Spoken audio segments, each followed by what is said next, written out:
such a time as this. And welcome to For Such a Time as This live round table. We have some very, very interesting topics tonight. For those of you, if you are listening to the live cast, do us a favor. Let me know that we're coming through loud and clear on the live chat. Please, let us know we're coming through on the live chat, and that would be great. We are going to deal with two topics. How do we say this? Ahmaud Arbery, I believe I pronounced his name correctly, and the lockdowns. Tonight on the round table, our usual suspects, Professor Abigail Ruth and Professor Chris. Good evening. Hello there. Before we get into the actual topics, I do want to say this. I think I've had this suspicion for quite some time, and it has been confirmed. I think Big Brother is messing with our channel. I've gotten emails from people saying that their subscription has been canceled. They've been kicked off after subscribing to the channel. They have been kicked off. So please, what we're going to have to do, Chad, are we coming through good? I'm sorry, are we coming through well? My father used to correct me when I used the wrong word. Are we coming through well, Chad? Little echo as possible. We're playing with the audio here with compressors and noise gates. I think we've got a good setting, but I don't know what you hear out there. So let me know if you hear me well. But again, we are being harassed by Big Brother. It is confirmed. So if you get kicked off, please subscribe, hit the bell button so when we do go live, you'll get a notification because it's strange. As we add new subscribers, it seems like, oh, very well. Thank you, Chad. It seems like as we add new subscribers, a funny thing happens. As we add 10 drop off.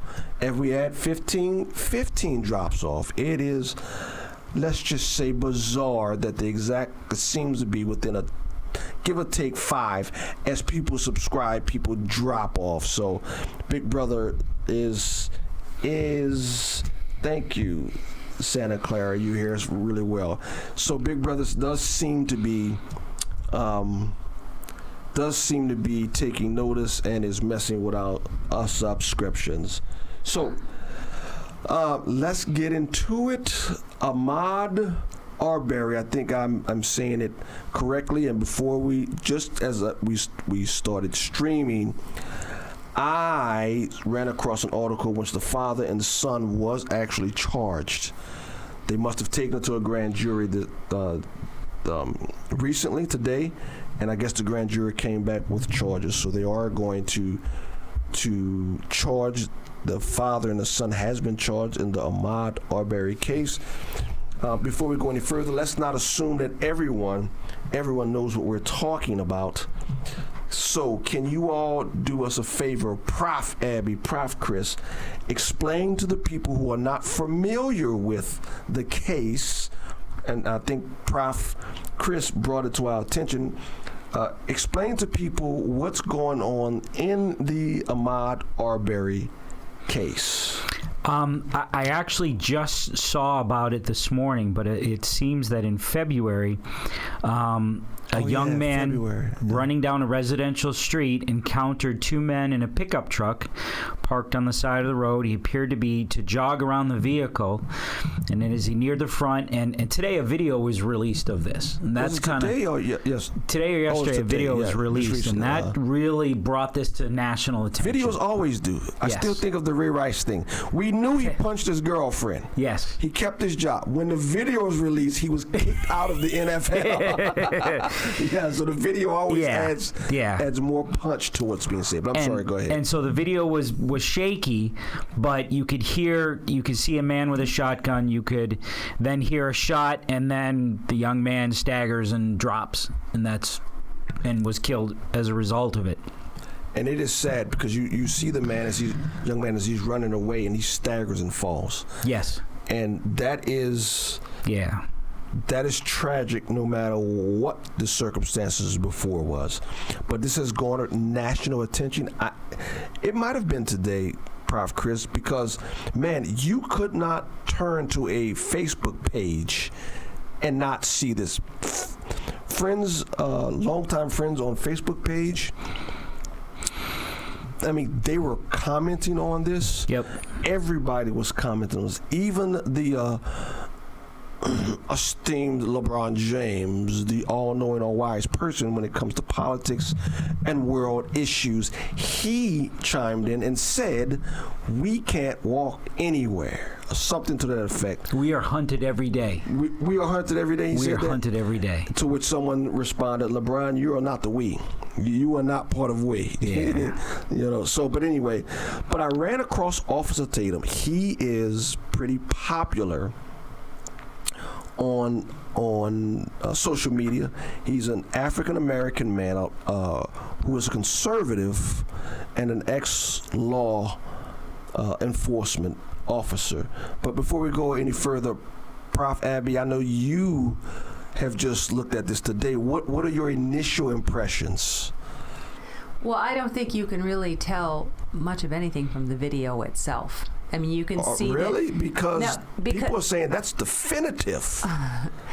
Well, you can see that there's a car parked, and there's a car following this guy, and that's the person who's filming, whoever that is. And there's a truck parked up there. But when the actual shooting happens, it's kind of behind the truck, as far as I could tell. For some reason, you sound echoey, Abby, and I know it's my fault. I don't know what to say.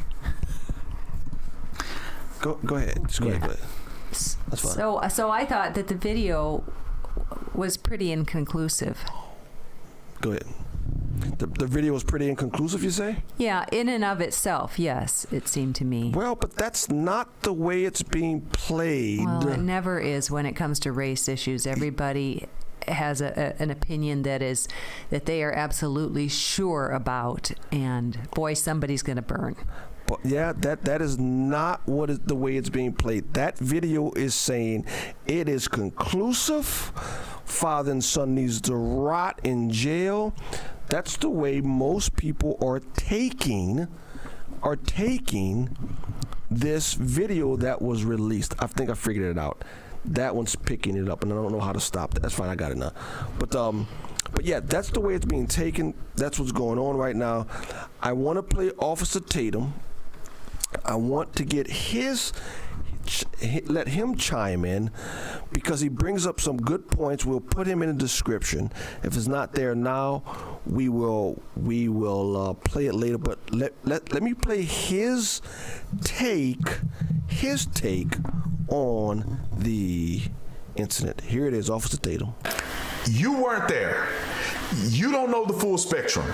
You see a small video, and I think we've learned this over time, that looking at a 20-second clip isn't the entire story. It doesn't vindicate any side, and it never will in the court of law. So although people may be feeling like there's a vindication on either side, that video in the court of law is not going to prosecute anybody. It's not going to be unequivocal justice for anybody. So I think that people should view this situation as such. When somebody loses their life, it's sad. It's very unfortunate. But you got to take both sides at their word, because there's no unequivocal evidence. There's no smoking gun that shows one side to be more correct than the other. Arbery, his family said he was on a jog. He's on a jog. And they don't know what happened from there. They saw that there was an altercation where the brother lost his life. Based on their information, he was just jogging. The other side is saying that he was a criminal. He was a robbery suspect, or he had been suspected of doing a crime in their community, and they were confronting him. Video shows that there was a scuffle over the shotgun. He was shot in self-defense. Take them at their word. Now, Officer Tatum is saying you have to look at all the evidence, and the fact is all the evidence is not in. That's what Officer Tatum is saying. What say ye, esteemed professors? If anything we've learned over the last few years, the initial shock of a murder or a killing or something like this, it emotionally our response is for the victim. You know, we want justice. We somebody is shot and killed. We want their person to be brought to justice. Right? There's some visceral reaction to that. But in the high-profile cases that we've gone through and we've seen, there's only one that I've seen where the video supports the prosecution. You remember the officer who was chasing... he was chasing a black man through a field, and he shot and killed him from behind. You remember that? It was down in South Carolina, I believe. It was maybe 5 or 6 years ago. The officer tried to tase him. The guy got up and ran away, and he kept yelling at him, "Stop, stop, stop!" And finally, bam, bam, bam, took him down. That officer now is serving a lifetime prison sentence. Oh, you talking about the guy who got up and started running away? Yes. Oh, that was cold-blooded. That was cold-blooded murder. Yeah, right. Yeah. And even then it was, boy, that's pretty obvious that's what it is. Yeah. But it should teach us as observers who weren't there and only see the video clips, justice can and will be served most of the time if you just if you just wait for the evidence to come out. Instead of losing our minds and I personally, my heartache with Ferguson, Missouri, and Michael Brown, the riots, and the other people who were harmed because of that. And it turns out that he fit the description of somebody who had just robbed a store. No, worse than fit the description. He did it. Yeah. And he did it. That's why the officer pulled him over. Yeah. He fit the description, and he did it. And then he charged him, and there was evidence, and everything that came out later. Okay, well, it seemed to line up with the officer's story.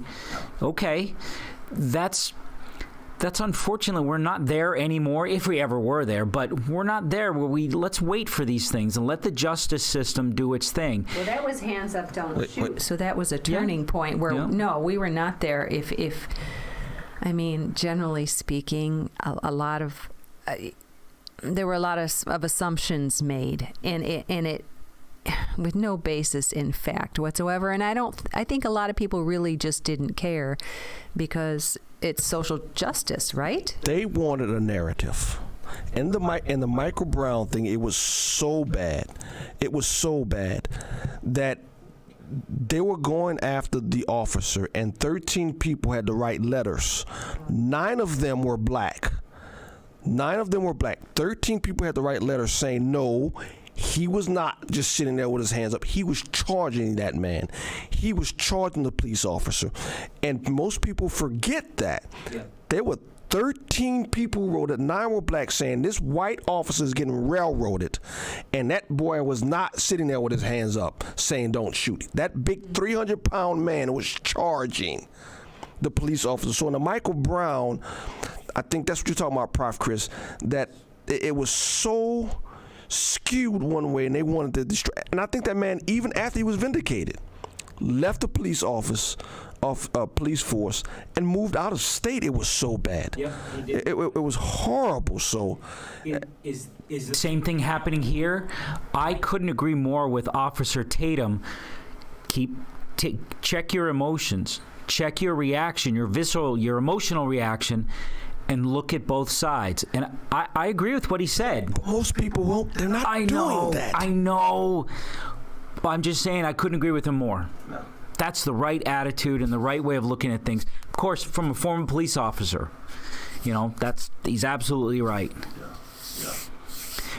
If the two did it, if they went out on the road as they're being accused and just hunted this young man down, they need to go to prison forever. Of course.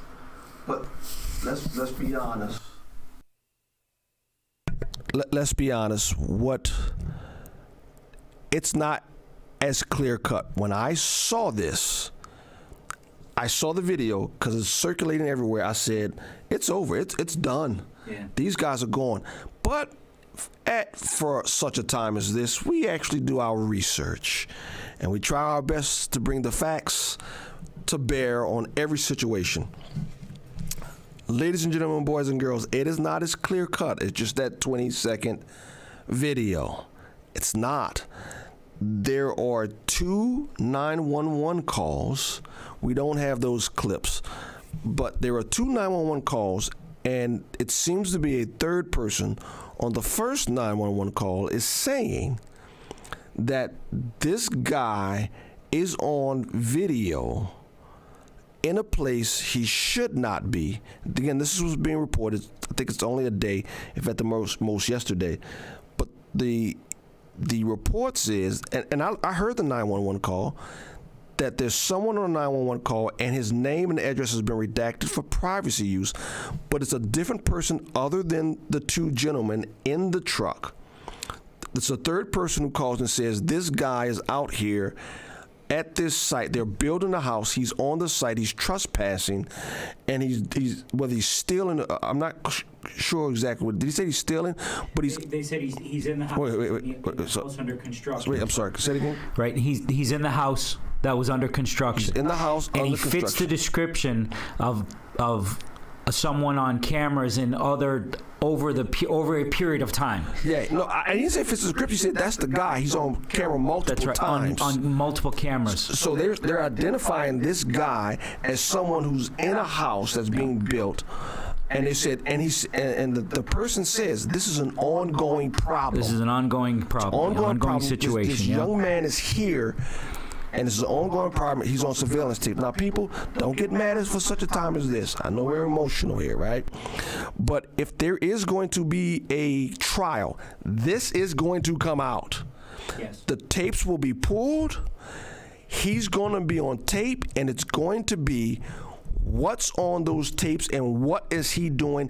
Is this an ongoing problem? Were there multiple phone calls? But they're saying the third person is saying he's on tape multiple times and this is an ongoing problem. Now, does this diminish the fact that this is heartbreaking? No. You want to say something? I was just going to say I'm just looking at the tape a little bit closer now that I understand the whole third person thing, and that was the person taking the video. And I did listen to what's his name you were talking? Officer Tatum, and he said, "What on earth would possess this guy to go after a guy who has a shotgun?" I'm talking about the young man who was killed, and it's clear that he did. He ran around the truck. Well, I don't know. It sure does look like it. I mean, if you watch the tape carefully. Yeah. And he's unarmed. Would you tackle somebody with a shotgun? I mean, that's strange, just to say the least. It's strange. Lisa Joyce said there's an echo coming in. I know we're trying to combat this echo thing. So it shouldn't be an echo now. It's when 2 people are talking. So we're working that out in the studio. But hopefully there's not an echo as I'm speaking now. Hopefully it's not an echo. But but here's what I want to say. Let me know if there's an echo now. There shouldn't be an echo now, Lisa Joy. But yeah, it's when 2 people are talking. So here's the thing. We looked at this several times, and I looked at this. The young man is driving. The truck comes from behind, pulls in front, stops. The young man is jogging, and he continues on his path. He comes around the truck. The guy gets out of the truck. He comes around. Now, once he crosses the face of the truck, maybe then he saw the gun and then attacked, thinking he couldn't get away. He's close enough to the point where now he has to attack the person from the from the truck. So. Right. Well, and you brought up the fact that. Wait. Hold on. Go ahead. That Arbery he's no Boy Scout. Wait, hold on. I want to play. I'm just okay. I want to play the Sorry. clip. So, yeah. So Let me play the clip, the second clip. Let me go ahead and play it. Here we go. Another thing is, and it's late in the video, he also had a criminal record. And so people need to acknowledge that as well. He had a record for shoplifting, and he also violated his probation. So he's not necessarily a squeaky clean individual himself. He's been arrested for things that they perceived him to be doing, potentially, that led to this altercation. Now, I don't know what their criminal record is, but one of the individuals involved used to be a police officer and used to work for, I think, the county prosecutor's office, which is why 2 prosecutors had to recuse themselves because they had a conflict of interest with the individual involved. Those things do matter because when you talk about judgment, when you talk about conflicts of interest, those are things that's going to come up in court. And I personally believe a person who's a former law enforcement officer and worked in the district attorney's office, that person, it doesn't seem that that person will be so brash to just violently commit crimes and not think that there's going to be accountability.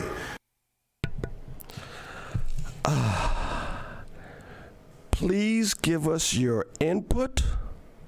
Please give us your input on the live chat. Does it matter that the young man who tragically lost his life, does it matter that the young man who tragically lost his life had a criminal record?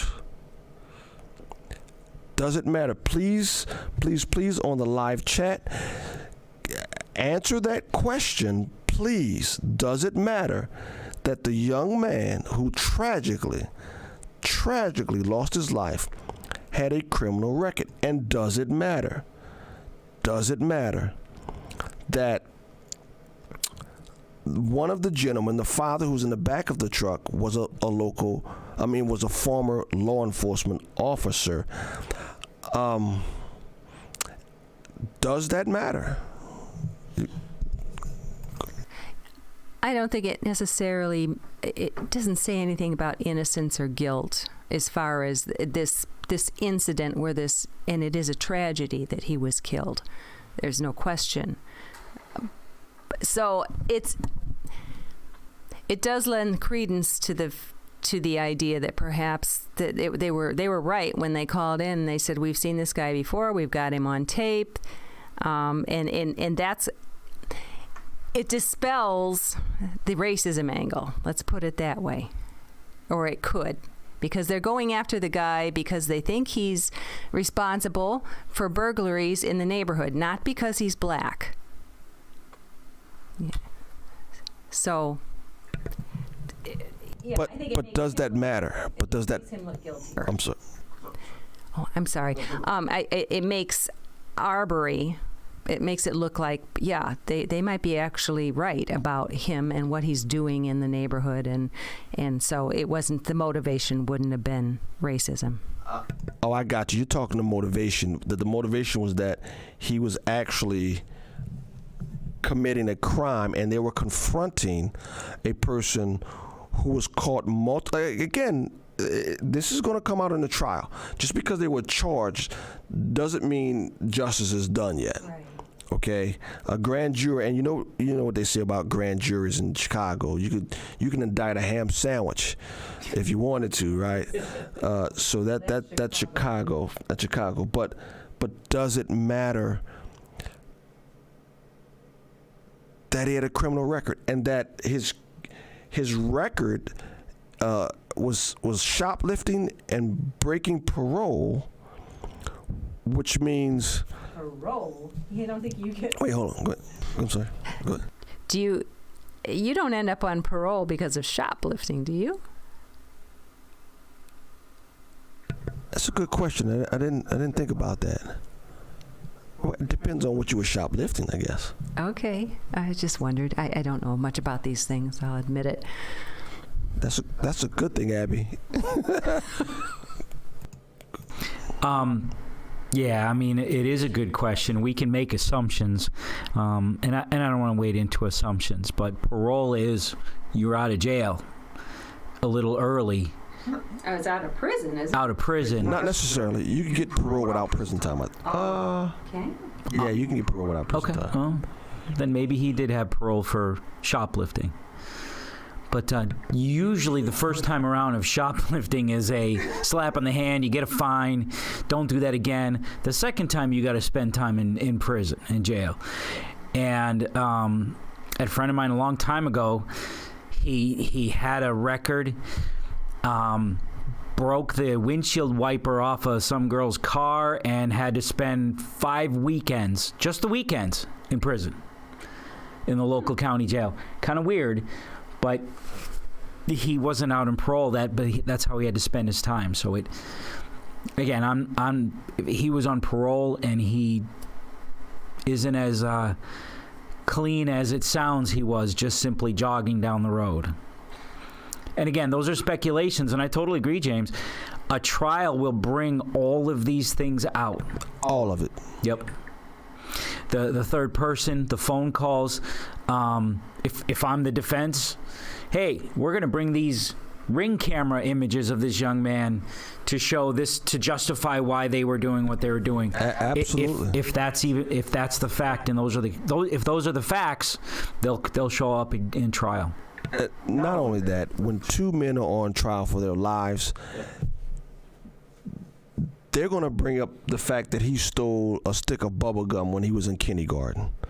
That's just the reality of it. They're going to do that. Again, is it a justification of this? Boy, I don't know, because here's what doesn't change for me. You chased someone with guns, okay? Even if he was on ring burglarizing a home that was being built, and let's say he was stealing hammers and nails, crowbars, he was stealing all of that. Is that justification for pulling up to a young man, two armed men, and starting a conversation, taking his life? Is hammer and nails worth that? Now, he was caught assaulting one of your family members and he was trying to get away. That's a different story. But my thing is, when you chase somebody down and you start the conversation and it ends with you taking that person's life, you still have to justify. You have to justify taking someone's life, and it better be more than just being caught on a ring walking around a construction site. Agreed. A ring camera. So, boy, I just... That prompts me. One of the prosecutors, there was 3 of them. That was kind of interesting, that little tidbit of this whole thing, too. The first prosecutor said, no, there's nothing here. We're not going to charge him. And then it turns out that the father worked for him. So he recused himself. Second one came in. Turned out his son worked for the office that the father worked for. He recused himself. The 2 of them said something interesting. Again, just something to keep in mind. Oh, I didn't know they said anything. Yes. Said, okay. There was the 2 men claimed that once the young man came around the truck, he came after them. They were in fear for their life, and so that Georgia does have stand your ground law. So if somebody is coming after you and you're feeling that they're going to try to do bodily harm to you, you have the right to defend yourself. And that was one of the justifications for one of the prosecutors. But the 2 of them then recused themselves, and now the third one. So it's a third one who today, with the grand jury, brought charges against him. Yeah, I'm not. You know, I knew there were 2 prosecutors prior that recused themselves, but I didn't know they actually made a statement. Oh, they did before in the past, not this week, but when this first came out in February and then in March, and each of them said, I don't see reason to bring charges. The men claim that they were defending themselves. Yeah, you can't chase somebody down in a car and then say you were defending yourself. That's a tough sell, right? Understand. and I think Officer Tatum said it right. We weren't there. We have to give both sides, and unfortunately, we only have one side. Yeah, but this video sort of adds some light to what's going on. Yeah. And like Officer Tatum said, it's 20 seconds of video. What else before? And there's a point where the video drops and you can't see anything going on. Is that when there was a continued fighting back, so to speak, from Ahmed? Was he fighting back when he saw danger, and then the son felt, oh, now I'm in danger, and it just escalated unnecessarily? You know, in my opinion. You call the police, hey, I've got this guy that meets this description, and you need to get down here. And this is where he is. And let them handle it, you know, in our classes for concealed carry. Or at the very least, just follow the kid. Yeah. Don't confront him. Yep. They followed the kid with guns. Yep. You don't pull your and they say in concealed and carry too, you do not pull your gun out unless you are willing to use it. Georgia's open carry. That's what they're saying. They also stated that it was citizen's arrest. The two men also stated that they were trying to do a citizen's arrest, which one of the prosecutors, I believe, stated that that's acceptable in the state of Georgia. So there's, again, just like Officer Tatum, I couldn't agree more with him.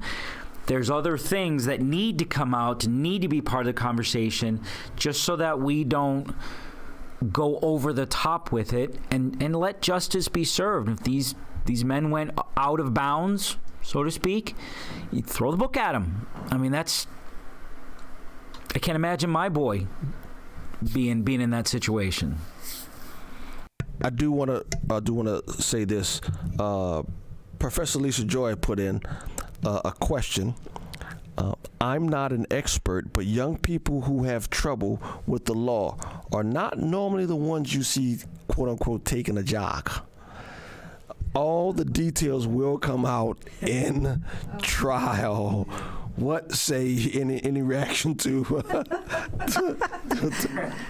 That's an interesting point. Professor Lisa Joy. Yeah. Very interesting. Let's kick it over real fast. If you have any questions, comments, please leave it on the chat board. But let's kick it over to the lockdown. In Illinois, King Pritzker came out with a five-phase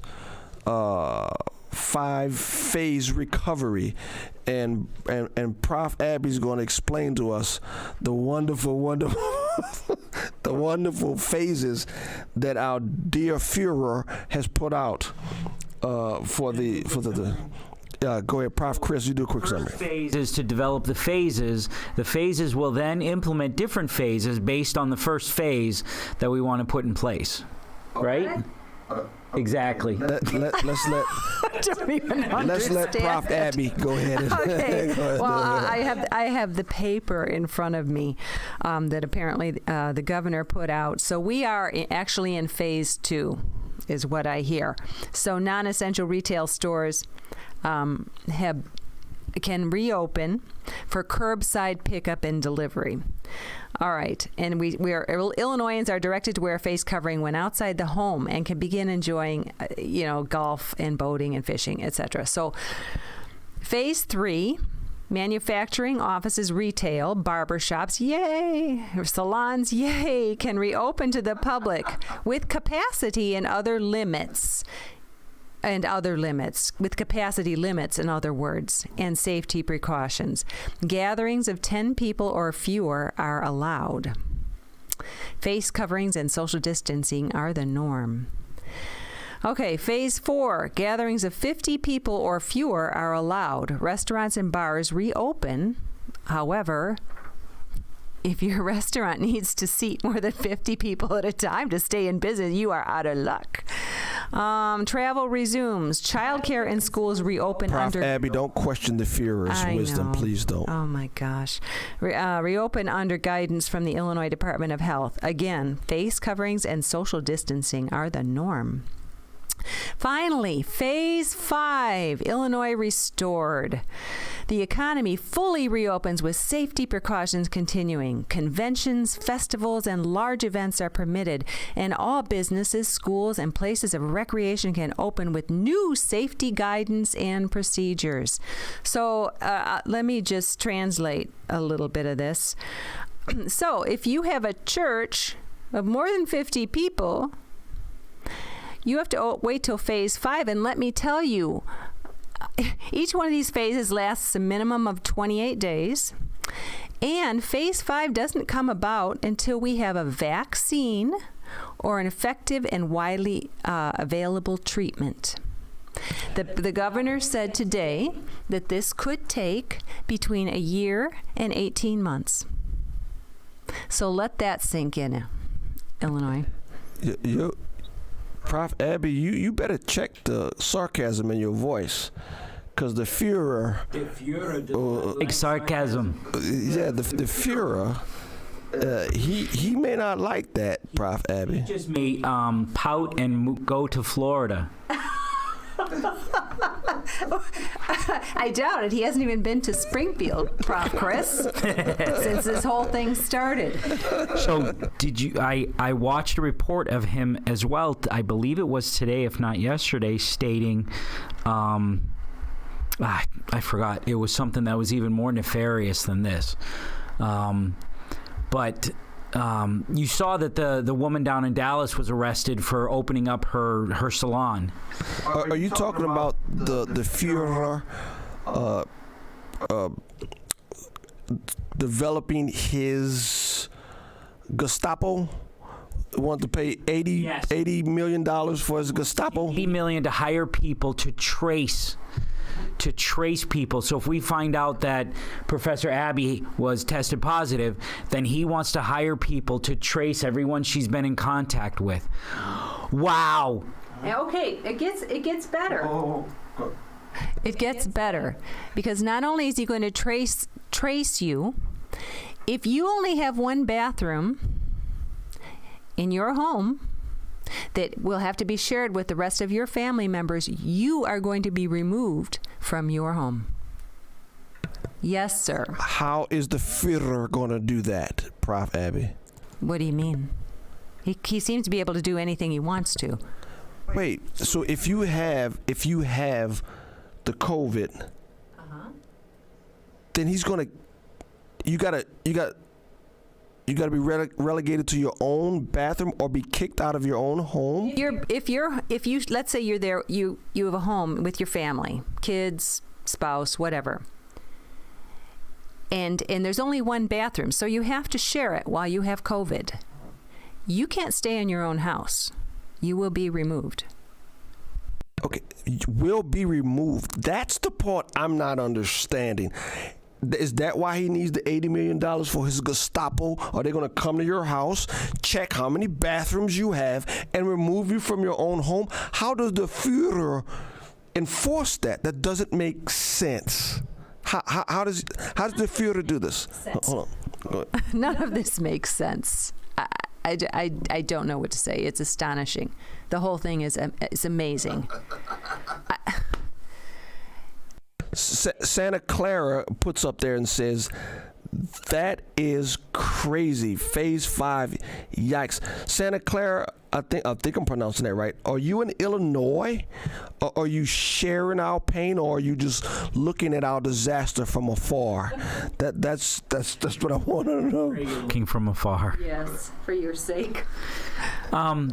So we always ultimately end up asking each other this question at the end and the beginning and the middle. As Christians, how do we respond to this? All right, Prof. Chris, you can start it. We're at about 40 minutes, so we can start landing the plane. So do you want to go first, or you want me to? It's always a reminder to me, all the craziness, all the things that have happened. A, history repeats itself. B, it reminds us that it's the blood of Christ and it's our eternity. And we share with others who don't have hope. There is hope. You don't have to worry about these things, because even if death is the ultimate result, we're eventually all going to die eventually. I know that's a common theme that we always talk about, but it's our eternity that truly matters. And if we get right with God, I don't fear death. And as a human being, I do fear death, but not in the eternal sense of I know where I'm going to be, and so I have peace. That's the greatest thing that Christ did with his blood on the cross, was for me to have peace knowing my eternity. And that is my submission to his will, and to share that with others. There is an answer for the peace that you need. Doesn't mean you will avoid trials. It doesn't mean you're not going to potentially get COVID and have a problem, go to the hospital, maybe even die from it. But you'll be with him sooner. And Prof. Abby, before you go forward, Santa Clara wants us to know that she is safe in the state of Minnesota. She is looking on us as we shed our tears. Anywhere looks better than Illinois at this point. I love Minnesota. Thank you for Yeah, it's a beautiful state. Yeah. Yeah, my son actually. My son. Wait a minute.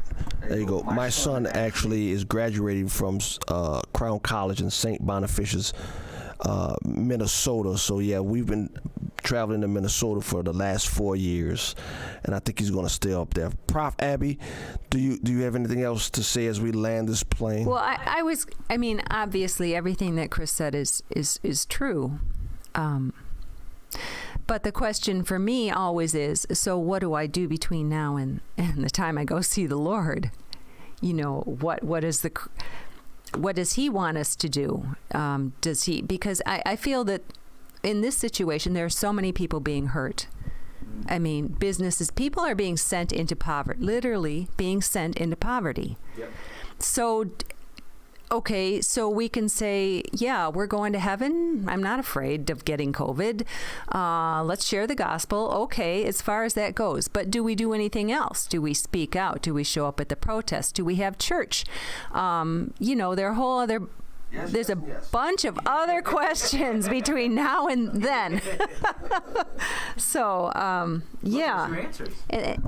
Yeah, there we go. And so, because if you love your neighbor, how can you be silent through this? How can you be part of it? How can you cooperate with it? And that's where I land. So we might be visited here at For Such a Time as This, which is the ministry of New Hope Community Church in Palatine, Illinois. We might be on the list of the Gestapo. The Führer may actually put our name on the list, because here at New Hope Community Church, we think we have a constitutional right to meet. As Christians, we do speak out. We shouldn't be afraid. We should speak out and say, hey, the protections against the government that we enjoyed for hundreds of years, they're going. Now, I'm going to do a video tomorrow and talk about, again, I'm not a lawyer, but I can understand the English language. I did a video, 2 days ago, talking about understanding the First Amendment. And so someone, and I appreciate it, I forget the user's name, it starts with an S, Soko, I forget, but he did challenge me, which was really good, saying that the Bill of Rights was a prohibition between the federal government. And that was true when it was written. But I did do some research. I dug it up. After the 14th Amendment, it's called the Inclusion Clause. That the Supreme Court, right or wrong, the Supreme Court interpreted I believe it's the Inclusion Clause. I'll look it up. But the 14th Amendment, due process and protection of the law, they then applied the first 10 of the Bill of Rights to not only states, but to departments of the government. And so they made the Bill of Rights not only binding to the federal government, but also to the states. And all municipalities to the first 10 Bill of Rights. Now, I am absolutely sure that when the Bill of Rights were written, it was not binding to states because the states had state churches that they did. But since the 1920s, with the inclusion clause, it's been binding. Now, right or wrong, that's been how it's been interpreted since the 1920s, 100 years ago. And we know how much the leftists love the courts. If that's been binding since 1920s, they've just thrown it completely out the window. And now they are just ignoring the First Amendment or saying they're not breaking it. Yes, you are. You're infringing on religious practices. So the governors, the Führers, and look, I say that to Governor Pritzker, but we've got 50 many little Führers. And depending on who's at 1600 Pennsylvania, that's another Führer. And Trump, let's be honest, has acted like a little Führer in the last few weeks. Well, he's been stepping away, but he has been saying the governors will do what I want them to do. That sounds Führer-like. Yeah. But anyway, he opens his mouth and an order comes out that he really has no authority to give. He acts like little Führers, and there's definitely a wait. Opens his mouth. Go ahead. Just when he's doing well, he opens his mouth or sends a tweet. Yeah, and there's definitely a big Führer in New York. That Führer loves to go on television every day. As a matter of fact, that Führer holds conferences. I'm sorry, what they call those press conferences every day. That Führer loves to be on TV. So that's where we are. The question is, as believers, and here's the question: do we have enough courage to stand up legally, and when they throw off all pretenses of the Constitution, do we have enough gumption to go underground if need be? And I tell people this all the time. I remind people this on the station. For the first 300 years, the church lived in opposition to the government. Under the Roman Empire, up until the time about Constantine, until 323, the church thrived and was born underground. Do we need to even remind ourselves that our wonderful apostles were crucified and beheaded by the Roman government? Dare I say, our Christ himself was crucified under Pontius Pilate, the Roman governor. So the church has not always existed in lockstep. Out in the open, happy, major influence. Not out in the open. Like you said, the church has not always existed out in the open, in control, or as a major player in the world stage. You're exactly right. Started underground with persecution. The catacombs, the meetings underground, the whole reason for the fish, right? And I agree. Yeah. And remember, our forefathers were thrown to the lions and the bears in the arena. So Christians, hey, depends on your eschatology. If you read it the correct way, Christians will be persecuted, and it's coming. So that's that. Any questions? Santa Clara is laughing at us from Minnesota. That's okay. We know you laugh and love, but we're suffering in the Socialist Republic of Illinois with our Führer Pritzker. So, but anyway. Thank you all for listening for such a time as this. We'll have some more videos coming tomorrow. What's tomorrow? Friday.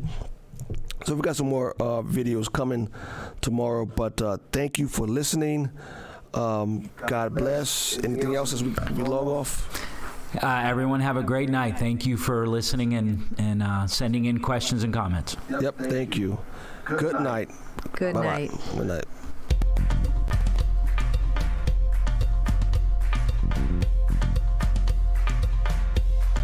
Such a time as this.